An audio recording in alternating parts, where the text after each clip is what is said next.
Buen día, alumnos y alumnas. Soy Diego Losito, docente de la Comisión de Psicología del Desarrollo, Comisión 8 y 10. Y bueno, debido a los comentarios que me fueron llegando respecto a estos videos caseros sobre el primer práctico, me han dicho que bueno, le ha ayudado un poco en el proceso de aprendizaje. La idea es continuar con esto y hoy poder dar lo que sería la segunda clase de práctica, que si ustedes siguen el PTD a partir de la página 11, correspondería al modelo ecológico de Urie von Frembrenner. Antes de entrar al tema, ¿sí? Vamos a hacer un resumen de lo que vimos la semana pasada. La semana pasada habíamos, porque esto salió un poco en los foros, hay dos definiciones de psicología de desarrollo que están, una en el texto de Mirta Sánchez y otra en el texto de Enrique Lombardo, que son válidas las dos, ¿sí? Mirta Sánchez va a definir el desarrollo como aquella disciplina que intenta dar cuenta o explicar la estructuración del aparato psíquico y el proceso de subjetivación, así como también los aspectos cognitivos y afectivos del desarrollo. Y Enrique va a plantear que también la psicología del desarrollo es aquella disciplina que va a intentar explicar y dar cuenta de los cambios cualitativos y cuantitativos que se dan a lo largo del ciclo vital, entendiendo, ¿sí?, en ambas definiciones al desarrollo como un fenómeno complejo, ¿sí?, que va a implicar el desarrollo, ¿sí?, varias dimensiones o varios aspectos, ¿sí? Una dimensión a nivel biológico, ¿sí?, una dimensión a nivel cognitivo, una dimensión a nivel afectivo y una dimensión a nivel social. A nivel biológico, ¿sí?, vamos a pensar todo lo que nosotros nombramos como madurativo, ¿sí?, que es un aspecto del desarrollo, pero que el desarrollo no está determinado solamente por lo madurativo. A nivel cognitivo, ¿sí?, nosotros en la materia lo vamos a abordar cuando veamos la teoría de la construcción de la inteligencia de Piaget. A nivel afectivo vamos a abordar el desarrollo a través del marco teórico del psicoanálisis, con todo lo que es el proceso de subjetivación o estructuración del aparato psíquico, y también existe una dimensión social. El aspecto madurativo o el aspecto biológico solo es una parte del desarrollo, ¿sí? No explica la totalidad del desarrollo, porque la totalidad del desarrollo implica el despliegue en todas estas dimensiones. Sí, si lo pensamos desde una psicología evolutiva, ¿sí?, que haga como un reduccionismo del desarrollo a lo meramente madurativo, pero como entendemos nosotros la psicología del desarrollo, ¿sí?, lo madurativo, lo biológico solamente es un aspecto del desarrollo. El desarrollo es más amplio porque va a incluir estas dimensiones. Nuestra materia tiene una coherencia y un hilo teórico que es el que voy a tratar de seguir a partir de los videos. De modo que nosotros lo que hoy vamos a ver, que es la teoría ecológica del desarrollo, tiene relación con lo que vimos en el práctico pasado, ¿sí? En el práctico pasado, además de ver lo que es la definición de psicología del desarrollo, habíamos visto el objeto de la psicología del desarrollo a partir de las 5 etapas históricas de Delval, ¿sí?, que la psicología del desarrollo, que al principio es conocida como psicología evolutiva, el objeto de estudio es el desarrollo en la infancia, pero solamente del aspecto madurativo. Luego se sigue estudiando la infancia, pero abordando otros aspectos como la influencia del contexto social en el desarrollo, o el desarrollo intelectual, o la dimensión intelectual o afectiva también del desarrollo en la infancia, y también después se incorporan otros objetos de estudio como el estudio de la adultez y la vejez. Habíamos visto también que el campo de la psicología del desarrollo, ¿sí?, es un campo que no está unificado teóricamente, al igual que pasa en la psicología como campo científico, sino que dentro del campo de la psicología del desarrollo vamos a tener múltiples teorías del desarrollo.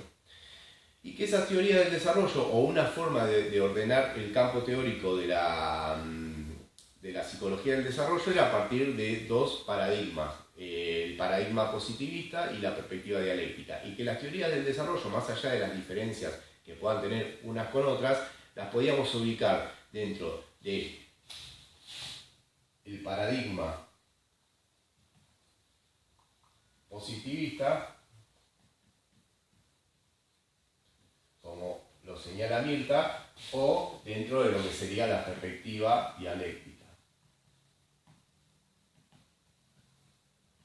¿Sí? Y que también habíamos caracterizado a estos dos paradigmas o a estas perspectivas de la siguiente manera. Habíamos dicho que el paradigma positivista, la raíz filosófica era el empirismo, que el paradigma positivista pensaba que lo que tenía que hacer la ciencia era describir y observar, o sea, poder abordar todo lo que sea susceptible de medición, todos los objetos de estudio que se puedan medir, cuantificar, pero la dificultad es que se quedaba en un nivel descriptivo. Dentro de este paradigma positivista habíamos ubicado a la psicología evolutiva, ¿sí? La psicología evolutiva, fuertemente influenciada por la teoría biológica de Darwin, que explica el desarrollo haciendo una reducción a lo madurativo o a lo biológico, entendiendo el desarrollo de forma lineal como una serie de etapas preestablecidas, y que se da a partir de la acumulación de cambios. Otra cuestión que habíamos marcado el paradigma positivista, que no podía superar la dualidad sujeto-objeto para explicar en este caso el desarrollo, ¿sí? Separaba o en el plano del sujeto o en el plano del objeto, cayendo en un reduccionismo, no integrando a los dos polos de la dicotomía. Y por el otro lado, habíamos dicho que la perspectiva dialéctica correspondía a una raíz filosófica construccionista, porque van a suponer que el conocimiento no es algo que esté dado de antemano, o la verdad esté dada de antemano y hay que en una realidad objetiva y hay que descubrirla mediante un método científico, sino que la verdad o el conocimiento o el desarrollo es producto de una construcción, y esa construcción se va a dar a través de la relación dialéctica entre el sujeto y el objeto, o entre el sujeto y el ambiente, entre el sujeto y el contexto, ¿sí? Entonces, para la perspectiva dialéctica, el objetivo de la ciencia no solamente era describir, como en el paradigma positivista, sino poder explicar, ¿sí? Para salirse de un nivel meramente descriptivo, y para poder explicar es necesario la construcción de conceptos. Por eso, todas las teorías que nosotros vamos a ver, todos los autores tienen sus propios constructos teóricos para explicar el desarrollo o las dimensiones que aborden del desarrollo. Y dentro de la perspectiva dialéctica podríamos ubicar a la psicología entendida como psicología del desarrollo, ¿sí? Habíamos dicho que psicología evolutiva y psicología del desarrollo no son sinónimos, son diferentes porque conciben al desarrollo de forma distinta y pertenecen a paradigmas distintos con concepciones distintas. La psicología evolutiva al paradigma positivista y la psicología del desarrollo a la perspectiva dialéctica, entendiendo el desarrollo no de forma lineal, sino como un fenómeno complejo que va a implicar avances y retrocesos, que va a estar determinado por múltiples variables, que tiene varias dimensiones, no solamente la dimensión biológica o madurativa, sino que tienen otras dimensiones como la cognitiva, la afectiva y la social, y que el desarrollo lo tenemos que entender también a partir de la dialéctica o de la interacción que se da entre el sujeto y el objeto. O sea que la perspectiva dialéctica, ¿sí?, supera la dicotomía sujeto-objeto, ¿sí? O sea, para explicar el desarrollo, ¿sí?, utiliza ambos términos, tanto el sujeto como el objeto. Y esto lo vamos a ver bien ahora con esta teoría del modelo ecológico de Uri Bovenbrenner. Este autor, ¿sí?, que es el primero que nosotros vamos a ver en la materia, lo podemos ubicar claramente en una perspectiva dialéctica, ¿sí?, no dentro de un paradigma positivista.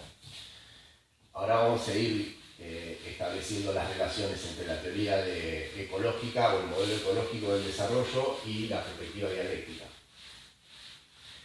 Este autor, ¿sí?, es un psicólogo norteamericano, o en realidad estudió en Norteamérica, es de origen ruso, von Frembrenner nació en Moscú en el año 1917, creo que un 29 de abril. En abril nació, no sé si un 29, pero creo que el 29 de abril. Y a los 6 años de edad su familia se trasladó de Moscú o de Rusia a Estados Unidos. El padre era médico.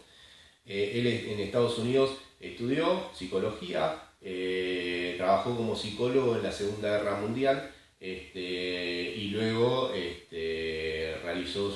creó su teoría del desarrollo, porque este autor es un autor del desarrollo, es un autor de la psicología del desarrollo.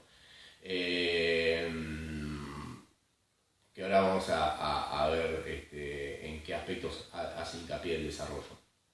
Y falleció en septiembre del 2005 a los 88 años. Su teoría es el modelo ecológico del desarrollo. Acá tengo el texto, ¿sí? No sé si se alcanza a ver, este es el texto de él, se llama La ecología del desarrollo humano. El número de ficha es 267 y la verdad que es un texto muy accesible a la lectura, está muy bien escrito y es claro y preciso conceptualmente. Eso es una ventaja. Vamos a ver que en el desarrollo de la materia va a haber textos a veces que van a ser un poquito más difíciles. Pero este texto particularmente es un lindo texto por la claridad que tiene. La ecología del desarrollo, o el texto que nosotros tenemos, tiene dos apartados o dos capítulos. El primero es objeto y perspectiva, se llama, y el segundo se llama conceptos básicos. En la primera parte, en objeto y perspectiva, hace como toda una introducción y un desarrollo general de su enfoque teórico, ¿sí? Y en conceptos básicos, que es el segundo capítulo, es más esquemático y va definiendo, ¿sí?, cada constructo teórico o cada concepto de su teoría, ¿sí?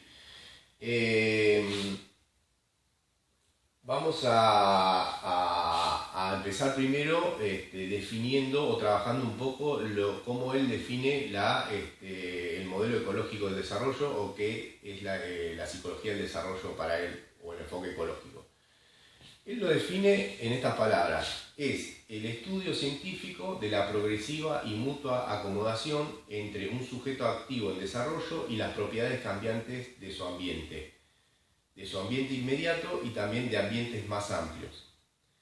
Si nosotros descomponemos un poco y analizamos la definición que el autor nos da, tenemos en principio planteada la dicotomía sujeto-objeto, ¿sí? Tenemos dos términos. Por un lado habla de un sujeto y por el otro lado habla del ambiente, ¿sí? Entonces tenemos un sujeto que define al sujeto como un sujeto activo, ¿sí? De modo que no piensa al sujeto como una tabla rasa que responde a los estímulos de forma pasiva, ¿sí? Que hay un estímulo y en función de ese estímulo el sujeto responde, sino que implica que el sujeto es activo, en el sentido de que el sujeto va a ejercer una acción sobre el objeto o va a ejercer una acción sobre el ambiente. O sea, el sujeto puede hasta modificar y reestructurar el ambiente.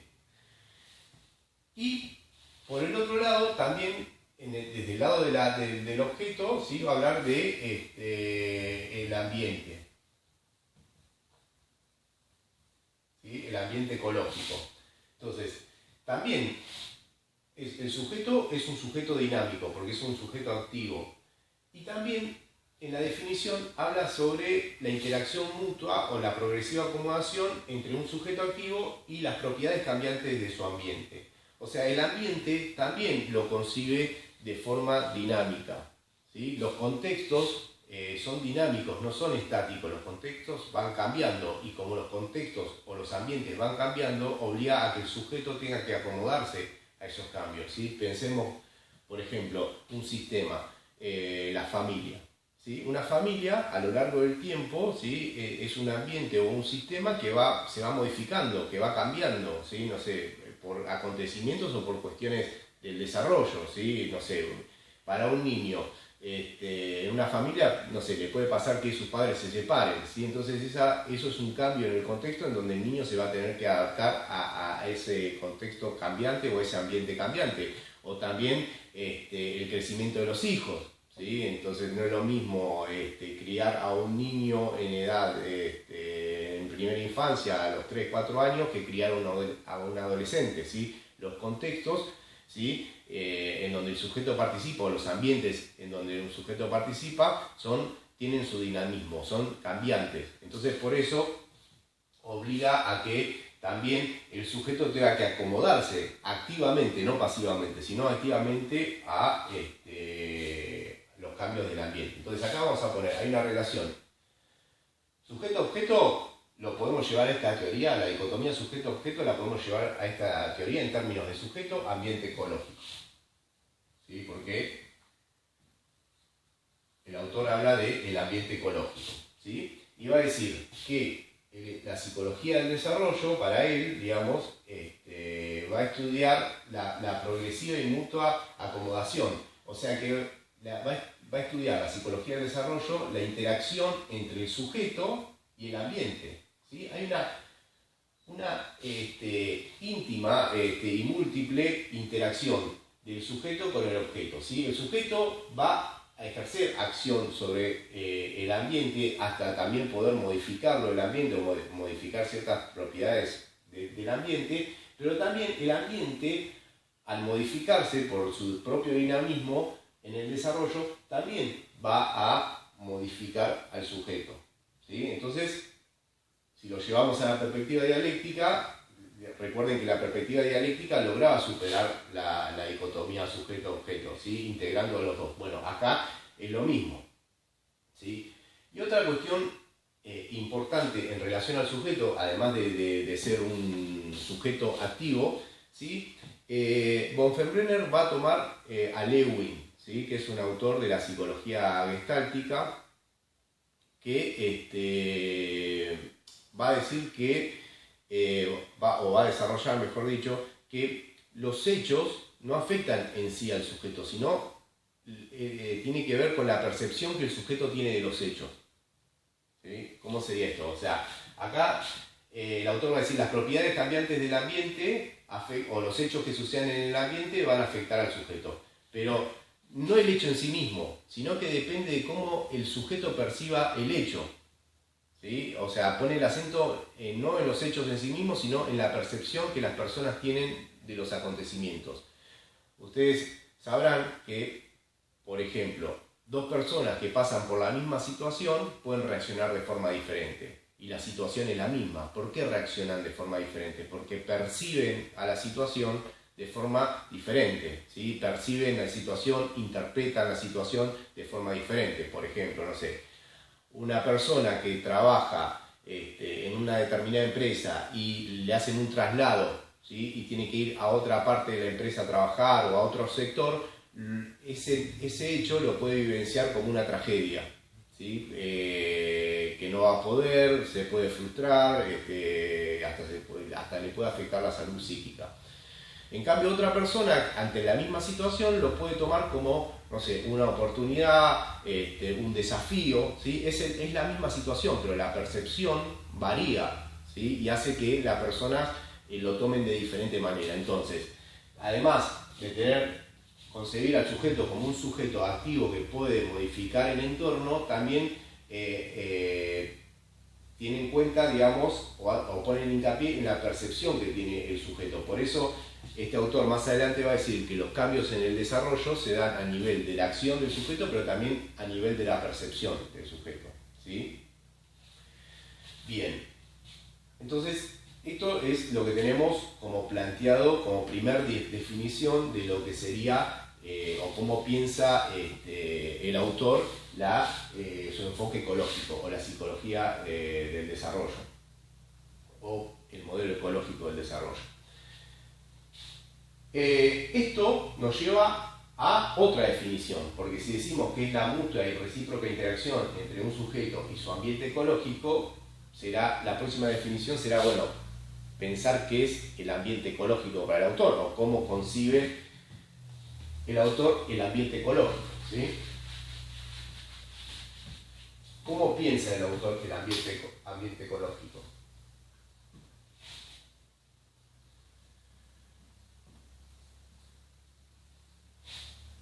Bueno, el ambiente ecológico, ¿sí? El autor lo piensa organizado como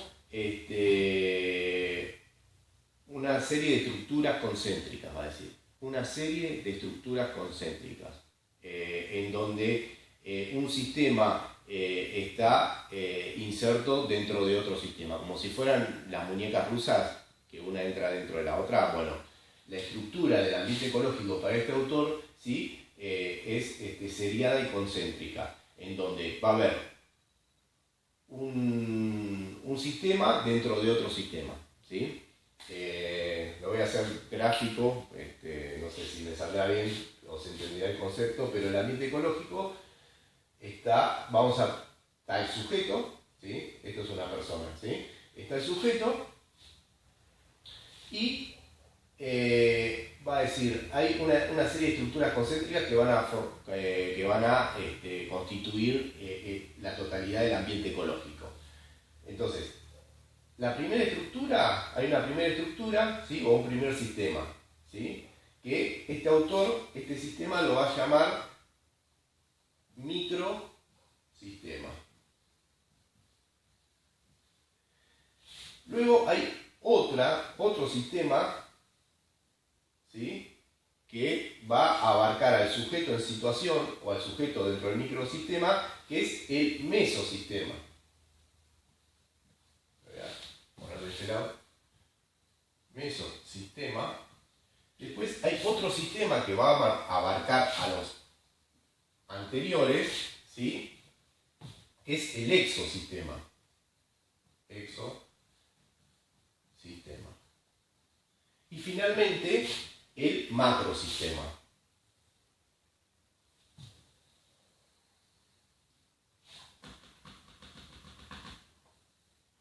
Y vamos a poner acá macrosistema.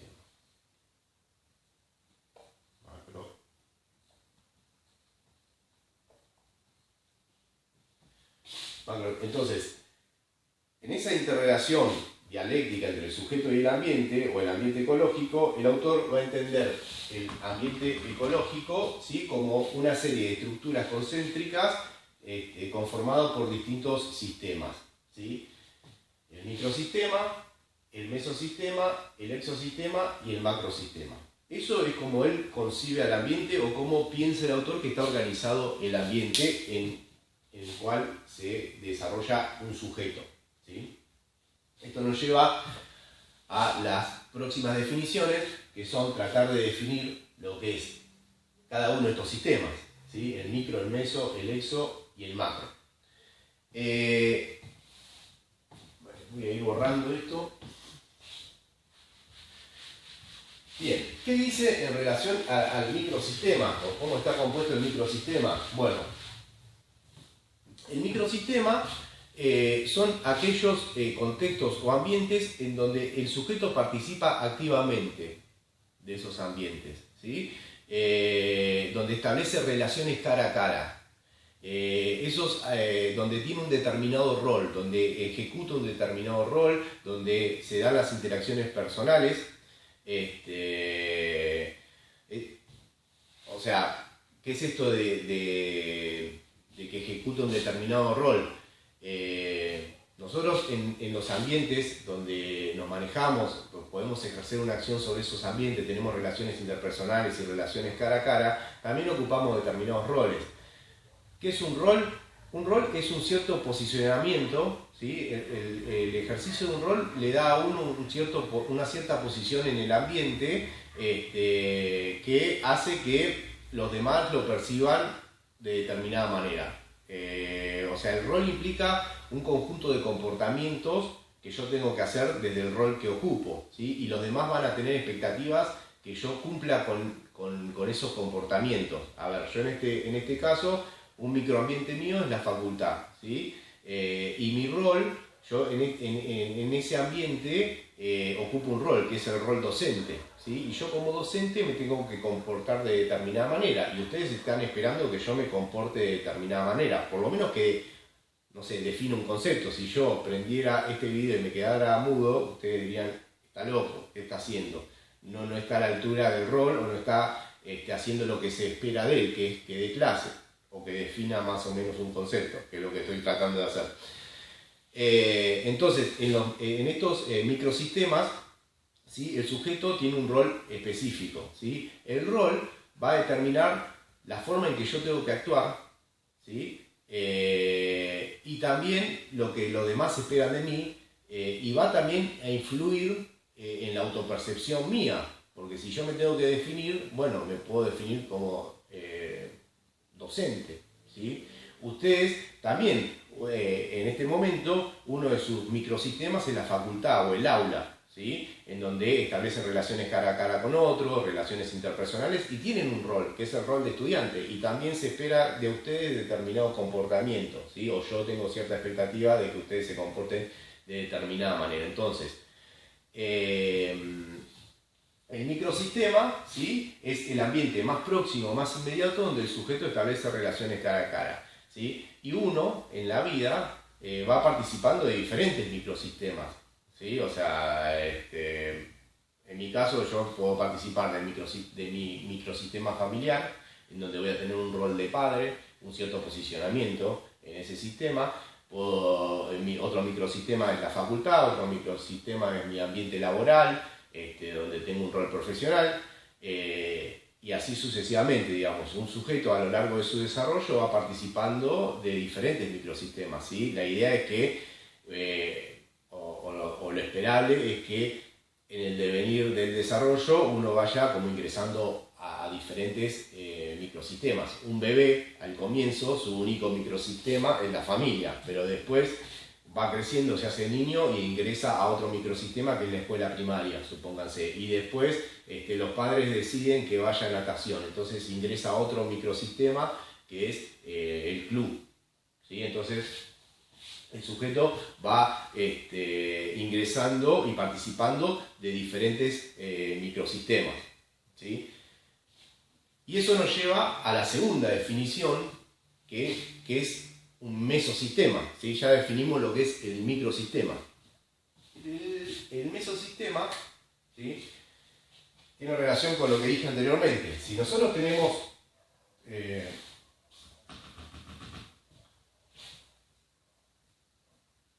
un sujeto, ¿sí? Vamos a hacerlo de diferente manera. Nosotros tenemos, por ejemplo, en lo que le decía, un niño, ¿sí? Un niño de 7, 8 años, 9, lo que quieran. Vamos a decir, este niño, si lo pensamos en términos de microsistemas, pertenece a un microsistema que es la familia, ¿sí? Acá vamos a poner FLIA, ¿sí? Familia. Pero también este niño va a la escuela, entonces en algún punto, ¿sí? Va a otro, participa de otro microsistema que es la escuela, ¿sí? Escuela, dice acá, que no sé, no, que mi letra es muy mal. Y a su vez, también decíamos que va al club a hacer natación. Entonces, participa de otro microsistema, que es el club del barrio, que ahí practica natación. Entonces, este niño, ¿sí? Participa de diferentes microsistemas. Y en uno tiene el rol de ser hijo, en otro el rol de alumno y el otro el rol de deportista, si se quiere, amateur.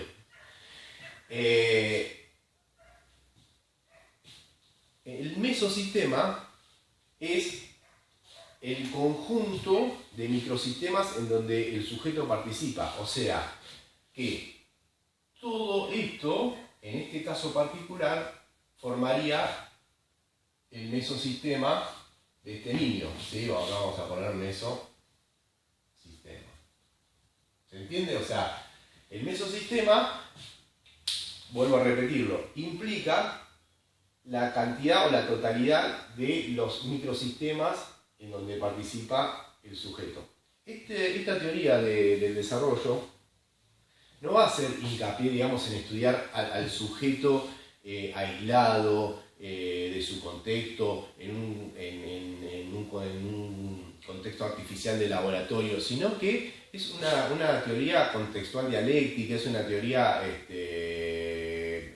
que apunta a lo relacional, ¿sí? Va a tener en cuenta cómo afectan las relaciones o las interacciones al desarrollo de un sujeto, ¿sí? Las interacciones que el sujeto va teniendo con otros, ¿sí? Porque, por ejemplo, no sé, este niño, ¿sí? En su desarrollo puede pasar que el padre o la madre tenga un padecimiento psíquico o caiga en una depresión, ¿sí? Y bueno, esa depresión de la madre va a afectar el desarrollo, o del padre, va a afectar el desarrollo de ese niño. Entonces es pensar el desarrollo en términos relacionales, ¿sí? Tanto de la relación que el sujeto tiene con otros, pero también de la relación, ¿sí? Que tienen los distintos contextos, ¿sí? Porque también en el desarrollo de un niño, ¿sí? Un microcontexto puede afectar a otro y afectar el desarrollo del niño, ¿sí? Por ejemplo, no sé, si la familia de repente en una situación de crisis económica pierde sus ingresos, bueno, el niño si va a una escuela privada, supóngase, no va a poder ir a esa escuela privada, y no es que el problema es que no va a poder ir a esa escuela privada, sino que su grupo de amigos lo va a perder y no va a poder ir al club, ¿sí? Entonces esto en algún punto le va a afectar la socialización, ¿sí? Además del contexto familiar, ante la pérdida de trabajo también se va a modificar, ¿sí? Entonces lo que también, no solamente la relación entre sujetos, sino entre contextos va a afectar, o en este caso entre microsistemas, la relación o la interacción que haya entre los distintos microsistemas va a alterar también el desarrollo del sujeto, ¿sí? Bien, entonces tenemos lo que son los microsistemas, ¿sí? Que son donde el sujeto participa activamente, puede ejercer acciones para cambiar el ambiente, ¿sí? Porque recordemos que el sujeto es un sujeto activo, entonces también el sujeto puede modificar el ambiente, así como el ambiente o las propiedades cambiantes del ambiente pueden modificarlo al sujeto. Tenemos el mesosistema como conjunto de la conjunción de los distintos microsistemas en donde participa un sujeto. Y después otra definición que nos queda es la definición de... me acaba de sonar el celular, disculpen. De exosistema, ¿sí? El exosistema, ¿sí? Sería, lo vamos a ubicar acá. Exosistema. Esto es interesante para pensar inclusive cuestiones de la realidad, ¿sí? Porque el exosistema va a decir, es un sistema en donde el sujeto no participa, no puede ejercer una acción sobre el exosistema, pero sí los acontecimientos que suceden o los hechos que suceden en el exosistema o las propiedades del exosistema pueden modificar el desarrollo del sujeto, ¿sí? ¿Por qué digo que es interesante? Porque permite, digamos, pensar el desarrollo de un sujeto no solamente desde lo inmediato, ¿sí? Sino teniendo en cuenta el contexto general en donde vive ese sujeto. ¿Se entiende? Por ejemplo, desde esta teoría, ¿sí? Se puede pensar la idea de meritocracia, ¿sí? Ustedes saben que la meritocracia supone que cada persona puede obtener los logros que quiera solamente con su esfuerzo, no dependiendo de nada ni de nadie más que de su propio esfuerzo. Pero podemos pensar, por ejemplo, en este concepto de exosistema, ¿sí? Y pensar, por ejemplo, dos sujetos, ¿no? Un sujeto A y un sujeto B. Los dos sujetos, ¿sí? Trabajan, ¿sí? Y se ganan, sus logros son producto de su propio esfuerzo. Y los dos sujetos trabajan 15 horas diarias, ¿sí? 15 horas diarias. Una locura, ¿sí? Cualquiera se enfermaría trabajando durante un prolongado tiempo, 15 horas diarias. Pero el sujeto A, por ejemplo, vive en un contexto o en un país neoliberal en donde cree que no garantiza ningún derecho, ni el derecho a la educación, ni el derecho a la salud, ni el derecho al trabajo. Entonces, se pudo educar como pudo porque la educación es privada. igual trabaja 15 horas. Y el sujeto B, que trabaja 15 horas también, lo mismo que trabaja el sujeto A, vive en un contexto o en un país o en un sistema político que garantiza la accesibilidad a los derechos, a la salud, a la educación pública y los derechos laborales. Entonces, el sujeto B, ¿sí? que trabaja en este país, como ese país reconoce los derechos laborales, en esas 15 horas que trabaja diarias, las horas extras se las pagan. Si trabaja un feriado, un domingo, la hora es al 100, tiene vacaciones pagas, cuenta con aguinaldo y cuenta con RT. En el caso de que si se accidenta en el trabajo, puede seguir teniendo el mismo ingreso, o sea, mientras que se sane o se cure. Y este sujeto que trabaja 15 horas, también la misma cantidad, no tiene los mismos derechos o los mismos reconocimientos. Entonces, no sé, se accidentó y no pudo ahorrar porque no le pagan las horas extras, no se la pagan, está trabajando 15 horas por un determinado sueldo que no puede negociar. Entonces, no es para este autor, digamos, o pensando estos conceptos, a ver, esto no depende del sujeto, digamos, depende que el exosistema, ¿sí? O sea, que el gobierno, que es, o las políticas, que es un lugar donde estos sujetos no participan activamente, hagan valer sus derechos. Entonces no es la meritocracia, porque los dos van a trabajar, pero supuestamente 15 horas. Pero este va a estar mucho peor que este, y no va a ser por sus méritos, sino por el exosistema, por cuestiones que van más allá de su contexto inmediato. O por ejemplo, la asignación universal por hijo, ¿sí? Que establece que para ser beneficiario de la asignación el niño tiene que tener el calendario de vacunas cubiertas o el certificado de alumno regular, ¿sí?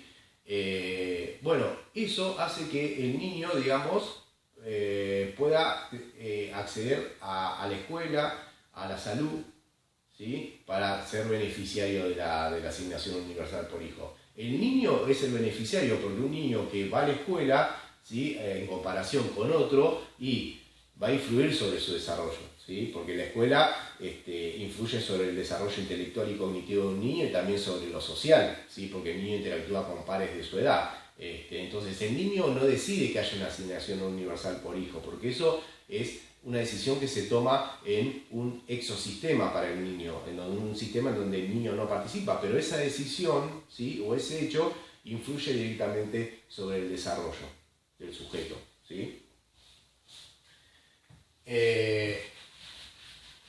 Entonces tenemos micro, meso, exo, ¿sí? Con esta característica que les decía, que son contextos o sistemas en donde el sujeto no participa directamente, pero lo que sucede en ese sistema directamente influye sobre su desarrollo. Y finalmente, el macrosistema. Este tal vez es el sistema más abstracto, ¿no? Porque lo que va a decir el autor es que el macrosistema atraviesa a todos, al exo, al mexo y al micro, dándole uniformidad en relación al contenido y a las estructuras. ¿Qué quiere decir esto? Que el macro tiene que ver con las creencias, las ideologías, la religión de una determinada cultura o subcultura, ¿sí? Entonces termina como homogenizando, ¿sí? Por ejemplo, en nuestra sociedad, o sea, más allá de lo que particularmente uno crea, ¿no? Pero nuestra sociedad generalmente adhiere, digamos, a la creencia cristiana, ¿sí? Religiosa cristiana. Es más, la Constitución Nacional se ampara en los santos evangelios, se jura por la Biblia, ¿sí? Y eso hace que, no sé, por ejemplo, un político, ¿sí? Que para mí está en un exosistema, ¿sí? Tenga los mismos contenidos ideológicos o de creencia que tengo yo, ¿sí? Entonces, el macro sistema implica, por eso decimos que le da como contenido y homogeniza al exo, al meso y al microsistema, ¿sí? Porque son las ideologías, las creencias, los sistemas religiosos que comparten una determinada cultura o subcultura. Esta teoría es interesante como para pensar también al sujeto en su realidad, ¿sí? Y nosotros, o sea, cuando trabajamos con pacientes, en el caso de que trabajen en la clínica, ¿sí? Es necesario poder pensar no al individuo aislado, sino conocer su realidad. No digo ser un sociólogo o un antropólogo, pero sí conocer la realidad en donde el sujeto está inmerso, cómo es la lógica de esa realidad para que las intervenciones que uno haga tengan algo de efectividad, ¿sí? Si yo voy a trabajar a un territorio, ¿sí? Tengo que conocer el territorio, tengo que conocer algo del orden del micro, del meso, del exo, ¿sí? Para poder intervenir. Si no, soy totalmente foráneo y mi intervención no va a tener ninguna validez. Y para finalizar, otro concepto que también aparecía preguntado en los foros, que es de este autor, que es la transición ecológica, ¿sí? La transición ecológica la va a definir como un cambio de rol, ¿sí? O un cambio de ambiente por parte del sujeto, ¿sí? Por ejemplo, una persona que tiene familia, el hecho de convertirse en padre o el hecho de convertirse en madre implica una transición psicológica, perdón, una transición ecológica. ¿Por qué? Porque esto que hablaba hace un rato, bueno, poder ejecutar o llevar a cabo un rol modifica al sujeto en su desarrollo, tanto en su posicionamiento respecto a los demás, en sus acciones y también en la percepción que el sujeto tenga de sí mismo a partir del ejercicio del rol, ¿sí? Entonces, la transición psicológica, este autor la piensa desde ese lugar. Y cómo va a pensar el cambio o qué es un cambio en el desarrollo, o qué es el desarrollo. Bueno, el autor va a decir que hay desarrollo cuando se produce un cambio, pero que ese cambio, digamos, es sostenido en el tiempo, en la forma en que un sujeto percibe el ambiente, ¿sí? O concibe al ambiente, y también en la capacidad de ejercer una acción sobre ese ambiente. Por ejemplo, la percepción que uno va teniendo de los ambientes en donde va transitando en la vida o en el desarrollo van cambiando, ¿sí? No es lo mismo cómo percibe un niño de 5 años a sus padres que cómo lo percibe cuando es adolescente o cómo lo percibe cuando es adulto, ¿sí? El niño cuando, lo vamos a ver mucho en psicoanálisis, pero cuando percibe a los 5 años, percibe a sus padres de forma idealizada. Han escuchado a niños que, bueno, mi papá son los mejores, mi papá corre más rápido, mi mamá es la más inteligente, ¿sí? Que se pelean entre ellos para ver quién es superior entre los padres, digamos. Bueno, esa es una mirada, digamos, una visión que el niño tiene del desarrollo en determinado momento. Lo ideal es que en algún punto vaya viendo a los padres no tan idealizados, no tan imaginarios, sino más reales, ¿sí? Cuando sea adulto o cuando entre en la adolescencia lo va a empezar a ver como personas normales, de carne y hueso, que tienen sus pros y tienen sus contras, digamos, por decirlo de alguna manera. Entonces, el cambio en el desarrollo estaría dado por esto, digamos, un cambio a nivel perdurable en el tiempo que se va a dar a nivel de la percepción y a nivel del cambio. Bueno, con esto estamos finalizando el segundo práctico. Espero que les haya sido útil. Espero sus comentarios en los foros o en el chat o en todos los medios de comunicación que estamos teniendo. Y la idea del próximo práctico sería poder empezar a trabajar con la parte metodológica. Así que bueno, muchas gracias por su atención y bueno, espero que les sirva.